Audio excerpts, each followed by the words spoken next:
que é cientista político, também um historiador, que é o presidente nacional do Partido do Socialismo e Liberdade. Juliano Medeiros está conosco. Nós queremos agradecer primeiro, Juliano, a sua participação por atender a esse nosso convite da Rádio Timbira, emissora pública do estado do Maranhão, e, claro, dar as boas-vindas a você aqui no nosso Contraponto, fazendo já uma pergunta a você, que, na verdade, diz respeito também a esse passamento do prefeito de São Paulo, que, inclusive, mais recentemente houve uma disputa política em São Paulo, mas houve aí a solidariedade, claro, muito própria do momento, em face desse ato de civilidade, né, e de humanismo, de solidariedade de todos os políticos, dos brasileiros, pela partida do prefeito Bruno Covas. E queria ouvir de você também o posicionamento acerca desse trágico incidente na política do país, a perda tão prematura do prefeito de São Paulo, Bruno Covas.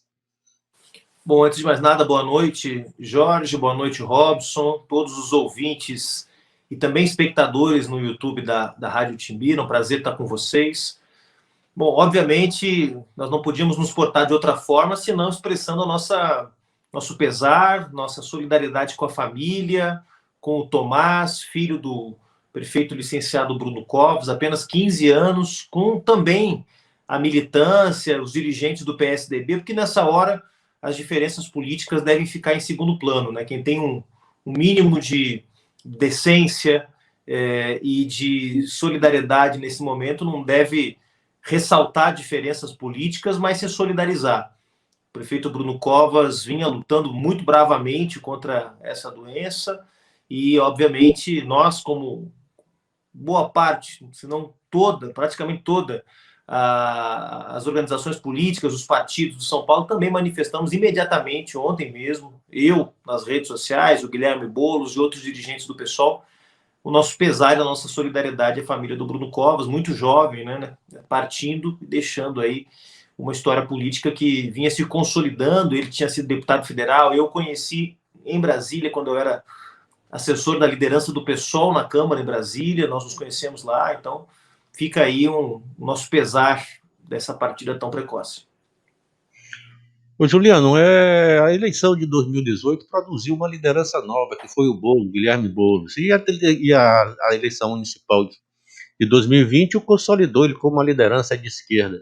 Eu lhe pergunto, diante da ascensão do Boulos, o PSOL tem perspectiva de lançar candidatura própria à presidência em 2022, ou o clima hoje é de fazer uma grande frente em torno do Lula, aí, que talvez seja o nome ainda mais, que é mais densidade eleitoral? Olha, nós vamos fazer esse debate no nosso Congresso Nacional em setembro, mas, por enquanto, a orientação da nossa direção nacional, construída no mês de março, quando a gente, pela primeira vez, debateu as eleições. Vamos primeiro lembrar que a gente está 1 ano e meio quase das eleições, 1 ano e 4 meses, está muito distante. A gente precisa garantir, antes disso, vacina para todo mundo, precisa garantir a volta do auxílio emergencial, o suporte financeiro para os micro e pequenos empreendedores que estão abandonados no país, e precisa ainda lutar pelo impeachment do Bolsonaro. Nós não descartamos a possibilidade de viabilizar o impeachment do Bolsonaro por uma série de razões que a gente pode aprofundar em seguida. Mas sobre a agenda eleitoral, nós vamos começar esse debate no nosso Congresso Nacional em setembro. Até lá, a nossa orientação é trabalhar para construir a unidade da oposição. Na luta contra o Bolsonaro, obviamente, construir a unidade da oposição contra a autonomia do Banco Central, que acabou de ser aprovado, contra o projeto de flexibilização do licenciamento ambiental, que foi aprovado na semana passada, unidade da oposição contra a privatização da Eletrobras, que deve entrar na pauta da Câmara essa semana, ou seja, unidade em temas concretos, vacina, auxílio emergencial, deter a agenda de Paulo Guedes e de Jair Bolsonaro. E a nossa avaliação do pessoal é que, construindo a unidade nessa resistência concreta em defesa do povo brasileiro, a gente pode criar as bases para uma unidade eleitoral. A nossa prioridade, portanto, é construir a unidade eleitoral em 2022. Se vai ser em torno do presidente Lula, do ex-presidente Lula, ou de outro nome, nós ainda vamos ver. Mas, nesse momento, a tarefa urgente é construir unidade na resistência aos ataques do governo Bolsonaro ao povo brasileiro, tentar trazer a volta do auxílio emergencial e garantir vacina para o maior número de pessoas, e nessa experiência concreta, prática de unidade, construir as bases para uma unidade eleitoral. Nós do PSOL não temos veto a nenhum nome, nem ao nome do ex-presidente Lula, né? Mas queremos deixar o debate de nomes mais para frente. A gente acha que agora a hora é de construir um ambiente político para que se possa trabalhar a unidade da oposição em 2022. Essa é a nossa prioridade. Nós estamos entrevistando o presidente nacional do PSOL, Juliano Medeiros, aqui no Contraponto. Juliano, você fala, claro, aqui da unidade, a importância da unidade dos partidos de esquerda, os partidos progressistas, mas, claro, isso tende também a ampliar esse leque de alianças para outras legendas, inclusive de centro, talvez um pouco mais à direita.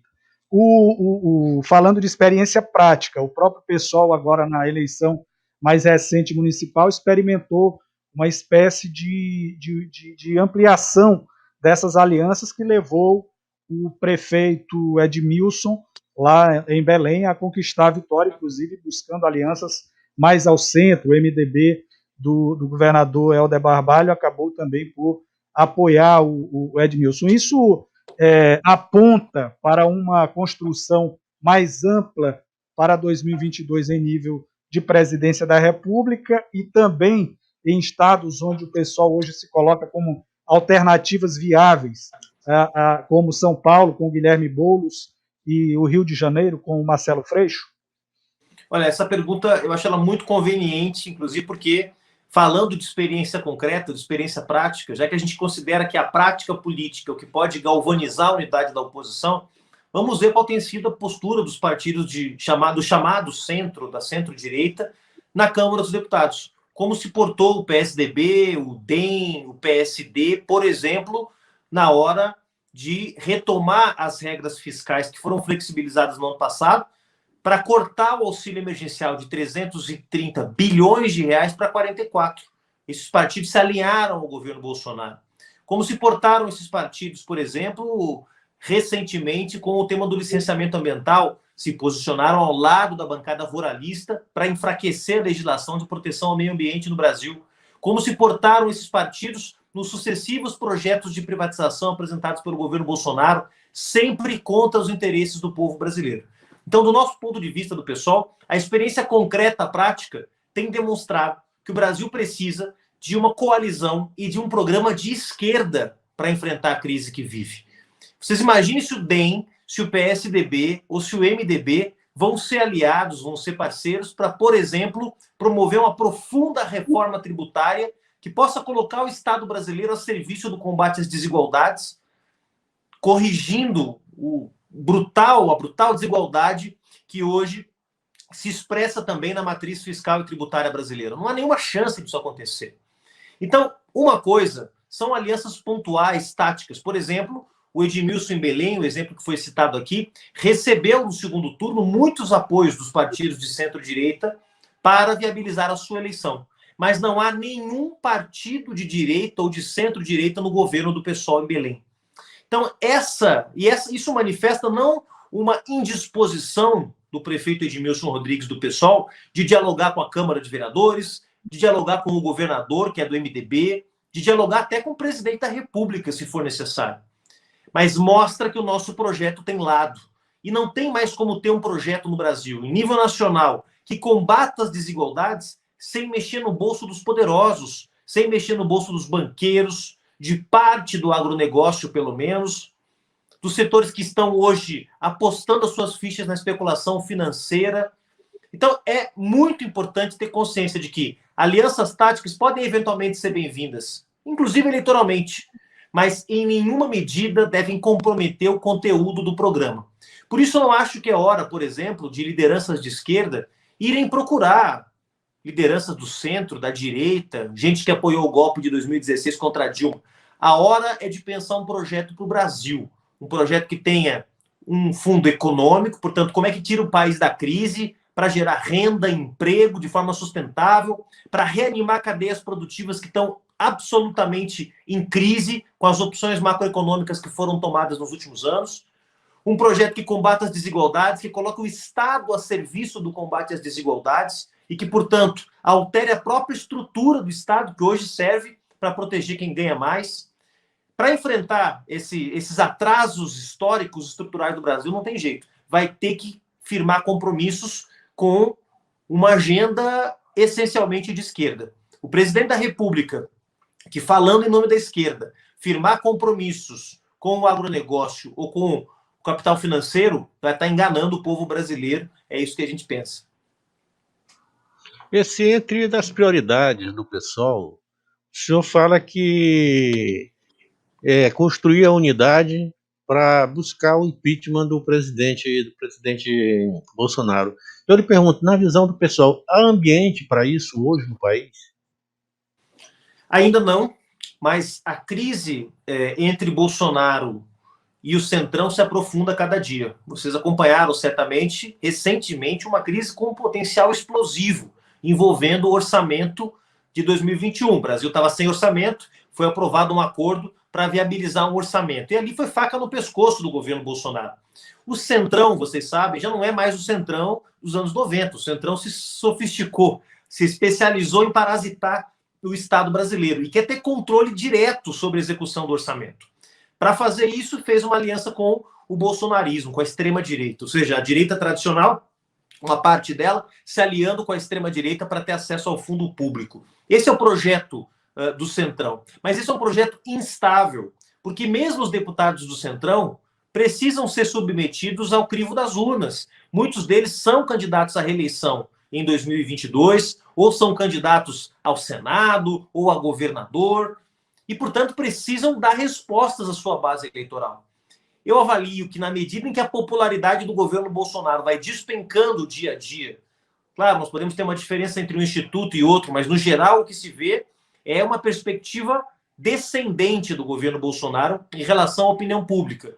Enquanto o governo não consegue viabilizar a sua agenda de reformas neoliberais, não consegue fazer isso por conta da pressão que existe de baixo para cima, seja dos servidores públicos, seja da oposição, seja de outros setores sociais que não querem ver o Estado brasileiro completamente desmontado para enfrentar a crise que nós estamos vivendo.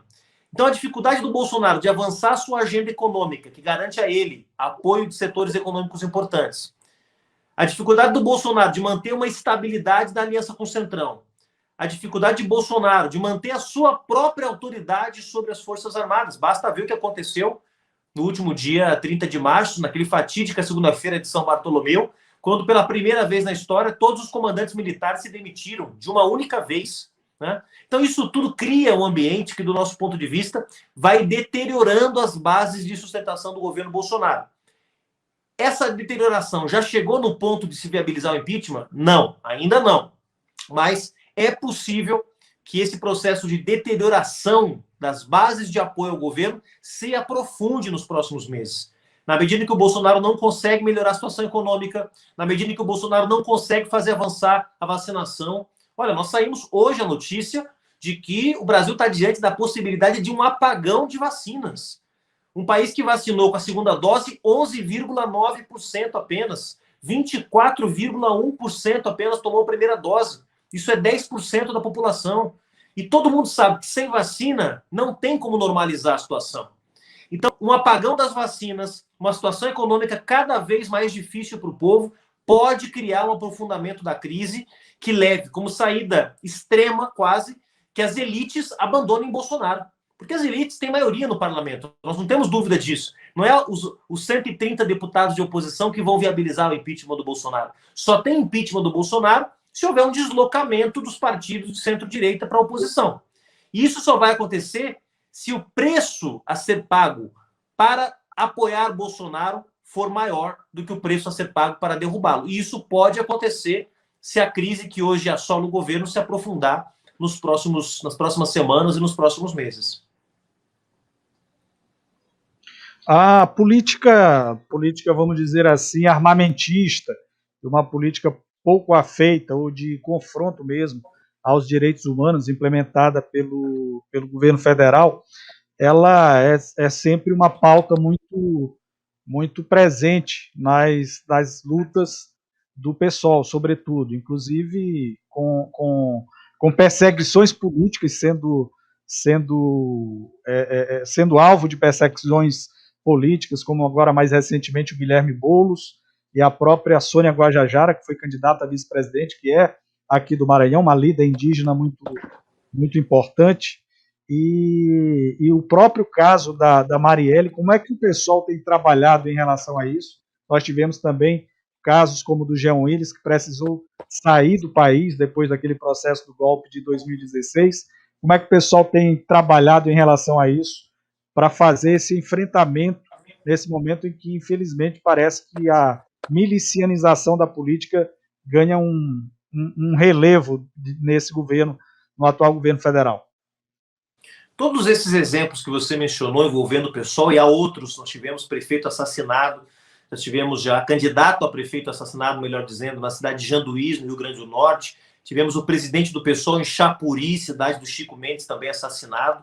Nós temos, nesse momento, uma vereadora nossa, transexual, de Niterói, que está exilada na Costa Rica, sob a proteção da Corte Interamericana de Direitos Humanos, pelas ameaças que tem sofrido. A nossa líder, Talíria Petroni, também tem sofrido ameaças. Ela não volta ao Rio de Janeiro já desde o ano passado. Ela que é deputada pelo Rio de Janeiro, está em Brasília, exercendo seu mandato à distância. Então vejam que, além dos exemplos todos que você mencionou, ainda há tantos outros que mostram como o PSOL entrou na linha de tiro, para usar essa expressão, da extrema-direita e daqueles setores que aderiram à violência política como estratégia de intimidação dos seus adversários.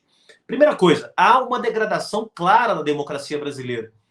Não fosse essa degradação, nós não teríamos um ex-presidente da República preso sem provas, não teríamos a destituição de uma presidente honesta também sem provas, não teríamos um governo corrupto como o do Michel Temer concluindo seu mandato em 2018, não teríamos a eleição de alguém que defende a tortura, a perseguição a negros e negras, a homossexuais, a quilombolas. Então, há um ambiente de absoluta degradação da democracia brasileira. Isso não sou eu quem está dizendo. Isso são vários pesquisadores da democracia que, em várias publicações, têm demonstrado isso. Mas isso é mais grave no caso da esquerda brasileira, porque há um crescente processo de, digamos, criminalização consentida das forças de esquerda, né? Então, ameaças, violência contra as nossas lideranças já não são mais coibidas como eram antes. Falta uma resposta mais ativa, seja do parlamento, seja das instituições do judiciário. Não dá para normalizar que o presidente da República diga que vai meter o fuzil na petralhada, como ele falou nas eleições, e fique por isso mesmo. Nós movemos várias ações, por exemplo, contra deputados de extrema-direita, que fizeram ameaças explícitas a lideranças do PSOL. Todas elas foram engavetadas sob o manto da liberdade de expressão e da imunidade parlamentar. Não dá para ser assim. Ninguém pode ter imunidade, melhor dizendo, para defender a tortura, imunidade para mentir, imunidade para difundir fake news. Olha, tem um apresentador de televisão no Amazonas que é famoso entre os bolsonaristas, eu não vou nem mencionar o nome dele para não fazer propaganda para esse canalha, e esse sujeito já disse ao vivo, no ar, que o PSOL defende a legalização da pedofilia. Isso é criminoso.